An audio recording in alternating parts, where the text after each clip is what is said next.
Hello students, आज हम आपको आवर्त सारणी के बारे में बताएंगे कि तत्वों का वर्गीकरण और उसके गुणधर्मों की आवर्तता कैसे होती है। Classification of elements and periodicity. अगर बात हम क्लासिफिकेशन ऑफ एलिमेंट्स की करें तो आज की जो स्टडी है, आज हम जो स्टडी कर रहे हैं 118 एलिमेंट की स्टडी करते हैं, 118 एलिमेंट की स्टडी करते हैं। तो 118 एलिमेंट्स एक साथ तो खोज लिए नहीं गए होंगे, धीमे धीमे ही खोजे गए होंगे और इनका जो विकास है धीमे धीमे ही हुआ होगा। इसी सीक्वेंस में जब हम आगे बढ़ते हैं तो आवर्त सारणी के विकास का संक्षिप्त इतिहास जब देखते हैं तो संक्षिप्त इतिहास में एक जॉन डाल्टन है, उनका नाम विशेष रूप से आता है। जॉन डाल्टन का कहना यह था कि एक तत्व के परमाणु दूसरे तत्व के परमाणुओं से परमाणु भार में भिन्न होते हैं।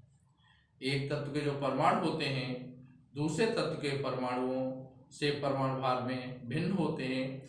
इस कारण परमाणु भार को तत्वों का मौलिक गुण माना गया। जब तत्वों का मौलिक गुण परमाणु भार माना गया तो इसी के आधार पर आगे आने वाले वैज्ञानिकों ने उसका जो क्लासिफिकेशन था, तत्वों का वर्गीकरण का जो आधार था, परमाणु भार को मान लिया। उसी सीक्वेंस में सबसे पहले आपका तत्वों को दो ही भागों में बांटा गया था, धातु अधातु, उसके बाद उपधातु भी आ गई। तो धातुएं आप जानते ही हैं, लोहा है, तांबा है, कॉपर है, चमकीली होती हैं, तार बनाए जाते हैं, आघात वर्धनी होती हैं, पीठ के इनकी चादर बनाई जा सकती है। इसी प्रकार से जो अधातुएं होती हैं उनके तार नहीं बनाए जा सकते हैं, उन्हें पीटा नहीं जा सकता है, भंगुर टूट जाती हैं वो। तो और जिनमें धातु और अधातु दोनों के गुण पाए जाते हैं, उन्हें धातु और अधातु दोनों के गुण जिनमें पाए जाते हैं उन्हें उपधातु कहते हैं, मेटालॉइड कहते हैं। एक क्लासिफिकेशन तो धातु अधातु उपधातु में बांटा गया, लेकिन आगे आने वाले समय में एक वैज्ञानिक हुए डॉवेराइनर का त्रिक समूह सिद्धांत। तो डॉवेराइनर ने जो त्रिक समूह सिद्धांत दिया, इस सिद्धांत का आधार ये था कि इन्होंने तीन तीन तत्वों के पेयर बनाए, तीन तीन तत्वों को ग्रुप में रखा और जब तीन तीन तत्वों को इन्होंने ग्रुप में रखा तो उन्होंने ये देखा कि पहले तत्व का जो परमाणु भार है और तीसरे तत्व का जो परमाणु भार है, तो पहले तत्व का परमाणु भार और तीसरे तत्व का परमाणु भार को जोड़ के उसका मध्यमान निकाल लें तो बीच वाले तत्व का परमाणु भार आ जाता है। जैसे Li Na K, Li का जो परमाणु भार होता है 7 होता है, Na का परमाणु भार हमें ज्ञात करना है, इसका 39 होता है। अगर हम पहला तत्व Li देखें और तीसरा तत्व पोटेशियम देखें तो इनका अगर मीन निकालें 7 + 39/2 46/2 = 23। तो बीच वाले तत्व का जो परमाणु भार है वो 23 आ रहा है। इसी प्रकार से chloride, bromine, iodine, chloride Cl, bromide और आयोडाइड रखा है। क्लोराइड का परमाणु भार होता है 35.5, इसका होता है 127 और इनका अगर हम मीन निकाल लें तो 35.5 + 127/2 =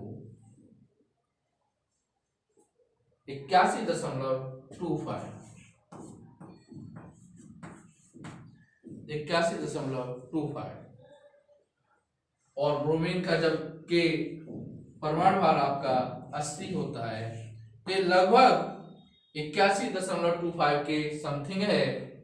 तो इस प्रकार से उन्होंने तीन तीन तत्वों को समूह में रखा गया, इसीलिए इसे डॉवेल-रायनर तत्रिक समूह सिद्धांत के नाम से जाना जाता है। न्यूलैंड, नेक्स्ट आपके जो वैज्ञानिक आए न्यूलैंड, उन्होंने अष्टक नियम दिया। अष्टक नियम क्या होता है? उन्होंने ये कहा जैसे स्वर 7 होते हैं, सारे गामा पाधा नी, तो सारे गामा पाधा नी के बाद जो 7वां स्वर आता है सारे गामा पाधा नी, 1 2 3 4 5 6 7, 7 के बाद आने वाला 8वां जो स्वर होता है सा होता है, यानी पहले वाले के समान होता है। इसे ही अष्टक नियम के नाम से जाना जाता है। उन्होंने ये कहा कि यदि हम तत्वों को उनके बढ़ते हुए परमाणु भार के क्रम में रखें तो 7 तत्वों के बाद आने वाला 8वां तत्व के गुण जो होंगे वो पहले वाले तत्व के समान होंगे। इसे न्यूलैंड के अष्टक नियम के नाम से जाना जाता है। जैसे Li है, B है, B है, C N O F है, F के बाद Na आता है, क्योंकि उस समय ज्यादा तत्वों की खोज हुई नहीं थी। उसी आधार पर उन्होंने उन्हें तत्वों को बढ़ते हुए परमाणु भार के क्रम में व्यवस्थित कर दिया। F के बाद जब Na आया, Na के गुण Li के गुण के समान थे, B के गुण Mg के समान थे, B के गुण Al के समान थे। आप कहीं से भी 7 गिन लो, यहाँ से गिने 1 2 3 4 5 6 7, तो इसके 8वें के इसी के समान हो जाएंगे। तो 7 तत्वों के बाद आने वाला 8वें तत्व के गुण पहले वाले तत्व के समान होते हैं। इसे न्यूलैंड के अष्टक नियम से जाना जाता है। 1869 में मेंडलीव ने तत्वों का वर्गीकरण किया। तो उन्होंने 1869 में, उस समय जो तत्वों की संख्या थी लगभग 63 एलिमेंट ज्ञात थे। 63 एलिमेंट को उन्होंने वर्गीकरण जब किया तो उन्होंने पीरियोडिक टेबल को 8 ग्रुप में बांट लिया, यानी 8 समूह में बांट लिया। First, second, third, fourth, fifth, six, seven, eight, यहां तक बांट लिया। शून्य समूह के तत्वों की जो अक्रिय गैसें थी, इनकी खोज बाद में हुई थी। तो बाद में जब उनकी पीरियोडिक टेबल में संशोधन किया तो उस समय शून्य समूह के तत्वों को उसमें ऐड कर दिया गया। लेकिन अगर जो कोई कहता है कि मेंडलीव की मूल आवर्त सारणी में कितने ऊर्ध्वाधर खाने होते हैं, तो मेंडलीव की मूल आवर्त सारणी में 8 ऊर्ध्वाधर खाने होते हैं। 1 2 3 4 5 6 7 8।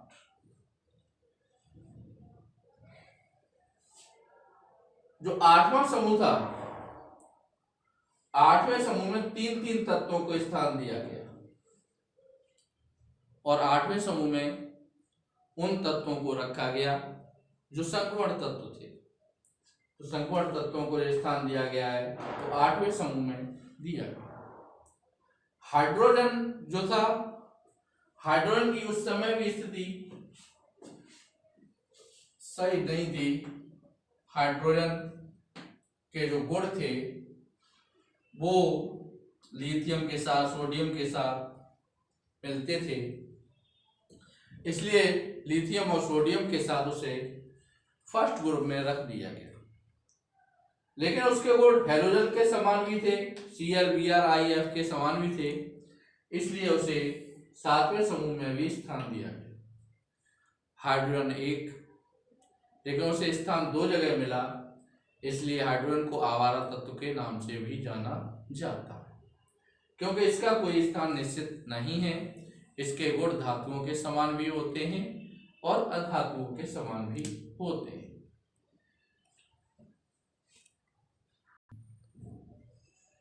तो हाइड्रोजन की स्थिति स्पष्ट न हो सकी।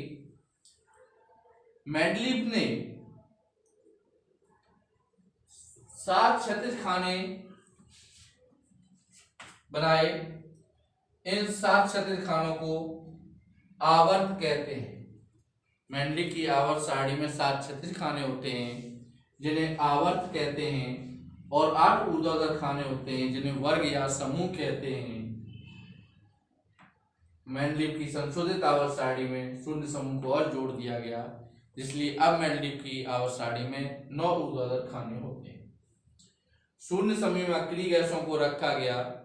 अक्रिय गैसें वे गैसें होती हैं जो किसी के साथ अवक्रिया नहीं करती हैं, जिनकी बाहरी कोश पूरी होती है। 8वें समूह में 3-3 तत्व रखे गए। इन 3-3 तत्वों को संपूर्ण तत्व कहा गया। 7वें समूह में हाइड्रोजन ग्रुप के तत्व रखे गए।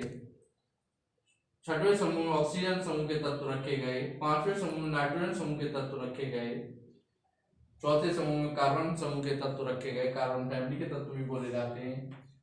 3रे समूह में बोरॉन फैमिली के तत्व रखे गए। 2रे समूह में बेरिलियम समूह के तत्व रखे गए और 1st समूह में लिथियम समूह के तत्व रखे गए। दूसरे और तीसरे आवर्त के तत्वों को प्रारूपिक तत्व कहा गया। दूसरे और तीसरे आवर्त के तत्वों को प्रारूपिक तत्व कहा गया। इन्हें निरूपक तत्व भी कहते हैं क्योंकि ये तत्व अपने समूह में आने वाले तत्वों के गुणों का प्रतिनिधित्व करते हैं। अगर हमें सोडियम के गुण मालूम है तो इस समूह में आने वाले सभी तत्वों के गुण लगभग इससे मिल रहे होंगे। अगर हमें बेरिलियम के गुण मालूम है तो इस समूह में आने वाले सभी तत्वों के गुणों में लगभग समानता पाई जाएगी। तो ये दूसरे और तीसरे आवर्त के जो तत्व होते हैं ये प्रारूपिक तत्व कहलाते हैं, निरूपक तत्व कहलाते हैं। ये अपने समूह में आने वाले तत्वों के गुणों का प्रतिनिधित्व करते हैं। दूसरे आवर्त के किसी भी समूह का तत्व तीसरे आवर्त के अगले समूह के तत्व के साथ कुछ गुणों में समानता प्रदर्शित करता है, इसे विकर्ण संबंध के नाम से जाना जाता है। जैसे Li है। Li दूसरे आवर्त का फर्स्ट समूह का तत्व है। Mg तीसरे आवर्त के सेकंड समूह का तत्व है। तो यानी दूसरे आवर्त के किसी भी समूह का तत्व तीसरे आवर्त के अगले समूह के तत्व के साथ कुछ गुणों में समानता प्रदर्शित करता है, इसे विकर्ण संबंध के नाम से जाना जाता है, डायगोनल रिलेशनशिप के नाम से जाना जाता है। Li का Mg के साथ विकर्ण संबंध होता है, B का Al के साथ होता है, कार्बन का बोरॉन का सिलिकॉन के साथ होता है, कार्बन का फास्फोरस के साथ होता है, नाइट्रोजन का सल्फर के साथ होता है, ऑक्सीजन का क्लोरीन के साथ होता है। इस प्रकार से ये दूसरे आवर्त के किसी भी समूह का तत्व तीसरे आवर्त के अगले समूह के तत्वों के साथ गुणों में समानता प्रदर्शित करते हैं, जिसे विकर्ण संबंध के नाम से जाना जा सकता है। अगर कोई आपसे पूछता है कि Li का Mg के साथ क्या संबंध है, तो Li का Mg के साथ विकर्ण संबंध है। इसका अगला जोड़ा क्या होगा? BeAl होगा। इसका अगला जोड़ा BeAl होगा। अब बात करते हैं कि समानता किस प्रकार से होती है। मान लो कार्बन और फास्फोरस का एग्जांपल ले लें तो कार्बन के एलोट्रॉप्स ज्ञात हैं, अपर रूप ज्ञात हैं। अपर रूप क्या होते हैं? अपर रूप ऐसे यौगिक होते हैं जिसमें उस तत्व के अलावा कोई अन्य तत्व उपस्थित नहीं होता, लेकिन डिफरेंट टाइप के अलग अलग प्रकार के यौगिक बनते हैं। जैसे कार्बन है, कार्बन में डायमंड कार्बन की प्योरेस्ट फॉर्म होती है। ग्रेफाइट भी कार्बन की प्योरेस्ट फॉर्म होती है। तो डायमंड भी कार्बन की प्योरेस्ट फॉर्म है, ग्रेफाइट भी कार्बन की प्योरेस्ट फॉर्म है। तो इस प्रकार से ये दोनों क्या है? कार्बन के अपर रूप कहलाएंगे। कोयला है, कॉक है, ये कार्बन के अपर रूप होते हैं। और अगर हम फास्फोरस की बात करें तो बैंगनी फास्फोरस, नीला फास्फोरस, लाल फास्फोरस, सिंदूरी फास्फोरस, काला फास्फोरस, सफेद फास्फोरस, ये अनेक प्रकार के फास्फोरस के अपर रूप होते हैं। तो फास्फोरस के भी अपर रूप पाए जाते हैं और कार्बन के भी अपर रूप पाए जाते हैं, जो इसमें समानता प्रदर्शित करते हैं। इसलिए कार्बन फास्फोरस के साथ विकर्ण संबंध दर्शाता है।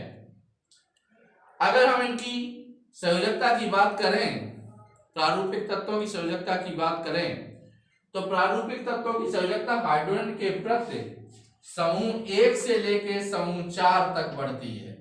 यहाँ LiH, BeS2, BH3, CH4। लेकिन चौथे समूह के बाद ये घटती जाएगी NH3, H2O, HF। यानी हाइड्रोजन संयोजकता जो होती है प्रारूपिक तत्वों की, समूह 1 से लेके समूह 4 तक बढ़ती है, उसके बाद वो घटती चली जाती है। लेकिन यदि हम ऑक्सीजन के प्रति संयोजकता की बात करें तो ये ऑक्सीजन के प्रति संयोजकता जो होगी Li2O, BeO, B2O3, CO2, N2O5, F2O7। यानी अगर हम इसकी संयोजकता देखें ऑक्सीजन के प्रति तो समूह 1 से लेके समूह 7 तक बढ़ती है। तो प्रारूपिक तत्वों की संयोजकता ऑक्सीजन के प्रति समूह 1 से लेके समूह 7 तक बढ़ती है, जबकि हाइड्रोजन के प्रति संयोजकता जो होती है समूह 1 से लेके 4 तक बढ़ती है, उसके बाद घटती चली जाती है। नेक्स्ट आपका टॉपिक आता है श्वेत तत्व, ब्रिज एलिमेंट। अगर हम ब्रिज एलिमेंट की बात करें, श्वेत तत्व की बात करें तो तीसरे आवर्त के जो तत्व होते हैं वो श्वेत तत्व कहलाते हैं। श्वेत का कार्य क्या होता है, पुल का कार्य क्या होता है कि एक रास्ता को दूसरे रास्ता से जोड़ने का कार्य होता है। इसी प्रकार से जो तीसरे आवर्त के तत्व होते हैं ये उपसमूह ए उपसमूह बी में आने वाले तत्वों के गुणों के साथ समानता प्रदर्शित करते हैं। उपसमूह ए उपसमूह बी में आने वाले तत्वों के गुणों के साथ समानता प्रदर्शित करते हैं। इस कार्य से तीसरे आवर्त के जो तत्व होते हैं वो श्वेत तत्व कहलाते हैं, ब्रिज एलिमेंट्स कहलाते हैं। तो तीसरे आवर्त के तत्वों को श्वेत तत्व के नाम से जाना जाता है, क्योंकि यहां तक पहले आवर्त में 2 ही तत्व रखे गए हैं, हाइड्रोजन और हीलियम, लेकिन दूसरे आवर्त में आपके 8 तत्व रखे गए हैं, तीसरे आवर्त में भी 8 तत्व रखे गए हैं। तो यहाँ जो श्वेत तत्व है आपके फर्स्ट समूह से लेके 7 समूह तक के तत्व होते हैं, और ये उपसमूह ए उपसमूह बी में चौथे आवर्त से डिवाइड हो जाते हैं। यहाँ पे उपसमूह ए हो गया, उपसमूह बी हो गया, उपसमूह ए हो गया, बी हो गया, तो यहाँ पे दर्शा दिए गए। तो चौथे आवर्त से तत्वों को उपसमूह ए उपसमूह बी में दर्शाया जाता है, और उन तत्वों के गुणों से समानता तीसरे आवर्त के तत्व रखते हैं। इस कार्य से तीसरे आवर्त के तत्वों को श्वेत तत्व के नाम से जाना जाता है।